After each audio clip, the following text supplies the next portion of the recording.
L'Arabie Saoudite et le Qatar ont donc aidé des groupes djihadistes, mais au même moment, nous aussi, la France, nous avons aidé des groupes rebelles. Oui, l'ASL, l'armée syrienne libre, qu'on décrit alors à Paris comme une alternative démocratique possible, crédible à Bachar el-Assad. Mais en fait, dès le départ, la France prend fait et cause pour les rebelles contre le dictateur syrien. Rappelez-vous, le départ de Bachar, ce n'est qu'une question de semaines, expliquait Laurent Fabius. Et en août 2012, lors d'un déplacement à la frontière turque, le ministre des Affaires étrangères français prononce ces phrases désormais célèbres. Les personnes que je viens de voir, qui sont des Syriens d'un village qui a été bombardé juste de l'autre côté de la frontière, ces témoignages sont absolument bouleversants. J'ai dit à mes interlocuteurs que quand on entend ça, et je suis conscient de la force de ce que je suis en train de dire, M. Bachar el-Assad ne mériterait pas d'être sur la terre. Ne mériterait pas d'être sur la terre, les mots sont terribles, et ça justifie bien que l'on arme les rebelles. Effectivement, c'est ce qu'on pense à ce moment-là. Alors officiellement, on livre des gilets pare-balles, des outils de cryptage pour les communications, des masques contre les armes chimiques ou des lunettes de vue nocturne. Mais en fait, ce sont bien des canons de 20 mm, des mitrailleuses, des lance-roquettes et des missiles anti-chars que nous avons livrés à ces groupes. Ces armes officiellement destinées à l'armée syrienne libre.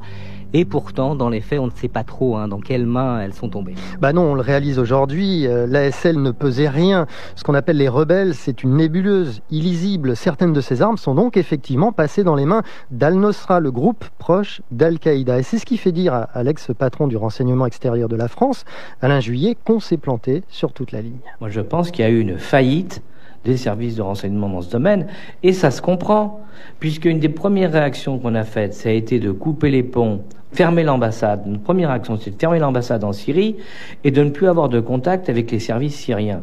Mais dans ces genres de choses, il faut avoir des contacts en permanence.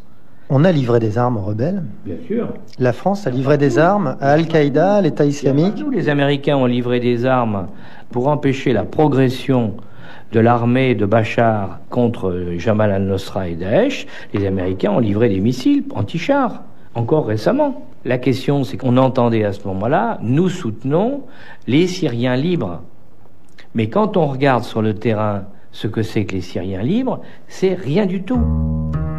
La France se serait donc totalement trompée dans son évaluation de la situation. On a quand même du mal à comprendre comment, au sommet de l'État français, on a été aussi mal informé. Comment on a pu croire que l'ASL pouvait peser face à ces groupes djihadistes? Alors, il y a plusieurs aspects dans cette question. D'abord, pour Pierre Conessa, qui lui connaît bien les rouages du Quai d'Orsay, c'est tout l'appareil diplomatique qui s'est laissé aveugler. C'est donc un système, un fonctionnement, le fonctionnement même du ministère des Affaires étrangères qui, dit-il, est à revoir. D'abord, il y a eu un axe diplomatique qui a été dès le début extrêmement insistant sur le thème « Notre ennemi, c'est Assad ». À partir de ce moment-là, l'analyse de la crise a été monologique. Ça allait dans le sens de ce qu'avait décidé Fabius. C'est pas en fonction de ce qui était le sens de la réalité du terrain. C'était qu'est-ce que dit notre chef et on va effectivement conforter ce que dit notre chef.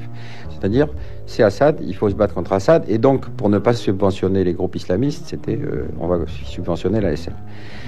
Mais c'est vrai que c'est une faillite terrible. Et cette faillite, elle a peut-être aussi d'autres explications. Oui, économique par exemple. Là aussi, l'Arabie Saoudite et le Qatar, ce sont des partenaires économiques de la France. Et face à eux, la Syrie ne pèse pas lourd. Alain Chouet, l'ancien patron du renseignement de la DGSE, qui s'est rendu plusieurs fois en Syrie, se souvient de ce qu'on lui répondait au début de la crise lorsqu'il alertait les autorités françaises sur la réalité de la situation sur le terrain. La réaction que j'avais en général, en rentrant de Syrie, où je venais un peu raconter ce que j'avais vu, ce que j'avais entendu, les messages qu'on avait essayé de me faire passer, la réaction, une fois, la plus caricaturale, a été, écoute, tu vas pas nous embêter avec la Syrie, c'est même pas le PNB de la Slovénie, alors on a mieux à faire avec nos amis qataris et saoudiens. Bon, sans commentaire. Et en plus, Jacques Monin, ce n'est pas la première fois que l'on se trompe. Non, rappelez-vous, au moment de l'intervention en Libye, on a commis le même type d'erreur de jugement. Écoutez ce que raconte à ce sujet Patrick Mzadeh, qui est un ancien diplomate à Tripoli, qui a rencontré Benoît Colomba. À l'époque, Paris s'engage contre Kadhafi, on s'en souvient, mais c'est le Qatar qui tire les ficelles en s'appuyant sur sa chaîne de télévision Al Jazeera. Dès le départ, l'objectif, c'était effectivement de faire sauter Kadhafi. Al Jazeera avait dès le départ mis en place une cellule de désinformation, ou en tout cas pour relayer les paroles de Libyens qui étaient en fait dans les studios d'Al Jazeera à Doha, et qui ont évoqué notamment l'histoire des bombardements, qui a été centrale, parce que l'histoire des bombardements, c'est ce qui a été repris par Nicolas Sarkozy le 21 février, 4 jours après le début de l'insurrection, à Bruxelles, pour déclarer la logique de guerre contre Kadhafi. Bon, les bombardements, il n'y en a jamais eu. Des bombardements de populations civiles imputées aux kadhafistes. Donc ça, c'est le premier volet de l'intervention qatari, c'est l'intervention médiatique. La deuxième intervention, c'est le soutien à une certaine frange de l'insurrection. Un certain courant islamiste, qui ne sont pas tous maintenant des gens qui se reconnaissent dans l'État islamique, mais qui sont des gens qui ont été soutenus par le Qatar. Des livraisons d'armes françaises, d'ailleurs, via le Qatar, ça s'est fait. Est-ce que la France savait, selon vous, le jeu que jouait le Qatar ? Bien sûr, on a des hommes sur le terrain, on savait très bien. Il fallait que ça aille vite et l'objectif militaire premier, c'était la chute de Kadhafi. Donc à ce moment-là, personne ne voulait voir ce qui commençait à se dessiner en Libye. Voilà pour la Libye donc. Retour maintenant en Syrie. On a un groupe, l'État islamique, qui monte en puissance grâce à l'argent des Qataris et des Saoudiens. Mais cette aide va peu à peu s'interrompre. Oui, parce que le groupe État islamique devient de plus en plus dangereux. Il va s'approcher des frontières saoudiennes. Il devient si incontrôlable que ses alliés vont finir par couper effectivement les ponts avec lui. Et selon Alain Chouet, l'ex-patron du renseignement de la DGSE, à la mi-2013, les Saoudiens prennent en fait conscience que ces rebelles, les rebelles qu'ils ont aidés, peuvent se retourner contre eux. À l'été 2013, le cabinet royal saoudien a coupé les vivres complètement aux frères d'Égypte, mais aussi aux mouvements violents qui agissaient aussi bien dans le nord de l'Irak qu'en Syrie. C'est là qu'apparaît d'ailleurs l'État islamique, parce que jusque-là, il n'existe pas l'État islamique. Il y a un État islamique en Irak, mais il n'y a pas d'État islamique en Irak et au Levant.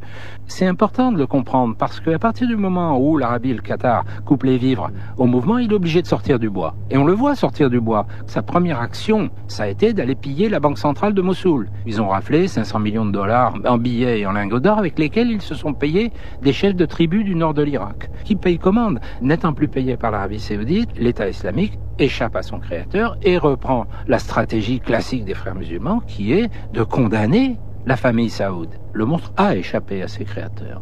L'Arabie saoudite prend donc conscience qu'elle a enfanté un monstre, et cette analyse, Jacques Monin, ce n'est pas simplement celle d'anciens patrons du renseignement français. Non, à ce moment-là, même les plus hauts dignitaires du pays d'Arabie saoudite reconnaissent qu'ils ont commis des erreurs. Prenez par exemple le prince et homme d'affaires saoudien Walid bin Talal. C'est l'un des plus grands investisseurs saoudiens en France. C'est la 20e fortune du monde. Il possède entre autres le George V à Paris et plusieurs hôtels de Disneyland. Eh bien écoutez ce qu'il répond en octobre 2014 à une journaliste de CNN lorsqu'elle l'interroge sur le sujet. Et qu'en est-il du financement du terrorisme par des grandes fortunes saoudiennes? Est-ce qu'il est autorisé? Est-ce qu'on réprime le financement des groupes terroristes, quels qu'ils soient? Très honnêtement, je dois vous dire que oui, on avait une faiblesse de ce côté-là. Malheureusement, quelques éléments extrémistes en Arabie Saoudite ont financé des éléments extrémistes en Syrie, mais l'Arabie Saoudite a pris des mesures très sévères pour y mettre fin. Et maintenant, tout ça, c'est terminé. C'est terminé, explique ce prince saoudien. Les choses sont peut-être un peu plus complexes. Bah oui, parce que comme souvent, il y a ce que l'on dit et ce que l'on fait, ou plutôt en l'occurrence, ce que l'on ne fait pas. Parce que si les Saoudiens ne font plus rien pour aider le groupe État islamique, ils ne font plus rien non plus pour lutter contre lui. Et c'est ce que remarque l'ancien haut fonctionnaire du Quai d'Orsay, Pierre Conessa. L'Arabie Saoudite ne combat pas Daesh. En fait, ce sont des pays de l'OTAN qui combattent Daesh. Il y a 12 pays de l'OTAN, y compris l'Australie, plus 5 pays arabes, en fait, surtout la Jordanie, plus quelques pays du Golfe. Mais en fait, quand on regarde la composition des forces aériennes, on s'aperçoit que l'Arabie Saoudite met autant d'avions que la Hollande et le Danemark additionnés. Mais par contre, elle met 5 fois plus d'avions pour se battre au Yémen contre les Houthis, c'est-à-dire contre les chiites.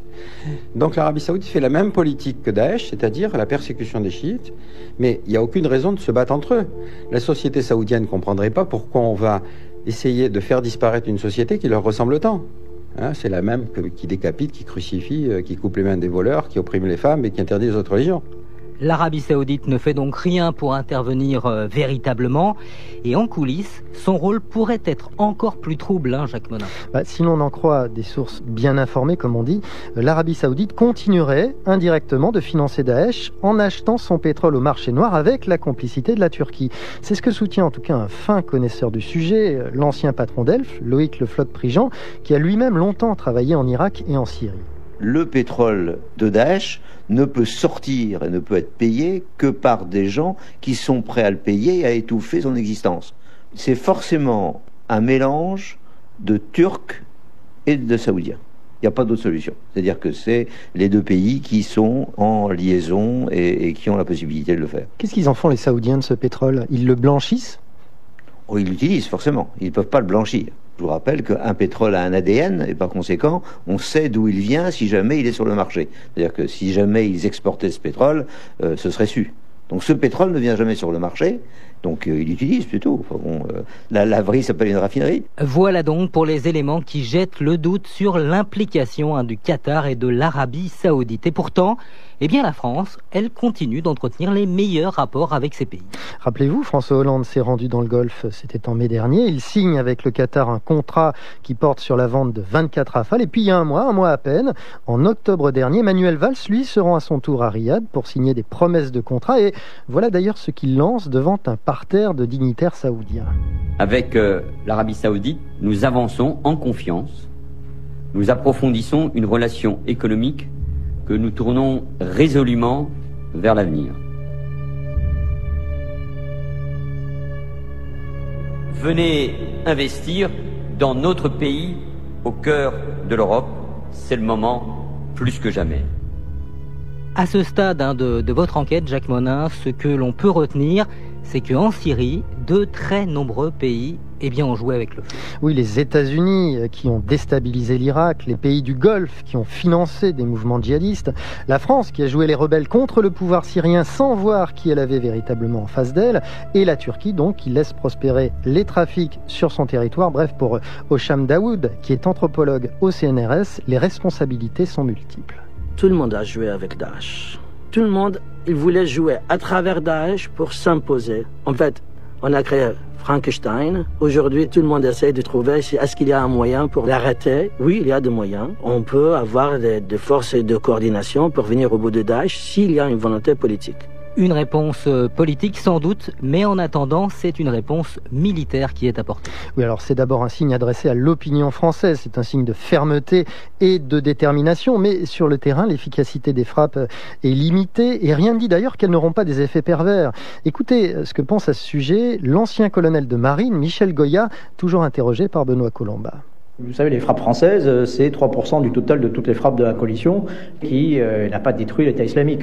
Les 200 et quelques frappes que nous avons réalisées, en réalité, c'est un petit coup porté à l'État islamique. Donc on peut imaginer d'augmenter les doses, je dirais, mais c'est pas fondamentalement, ça va pas changer grand-chose. Et est-ce que ça n'alimente pas le terrorisme encore un peu plus ? Oui, cette campagne de frappe aussi est un sergent recruteur remarquable sans doute pour l'État islamique. La campagne aérienne a peut-être, de la coalition dans son ensemble, a peut-être tué 400 civils.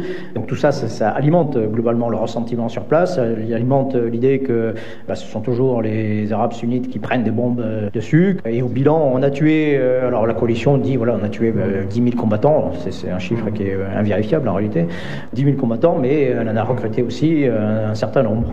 Voilà, c'est ce qu'on appelle un cercle infernal.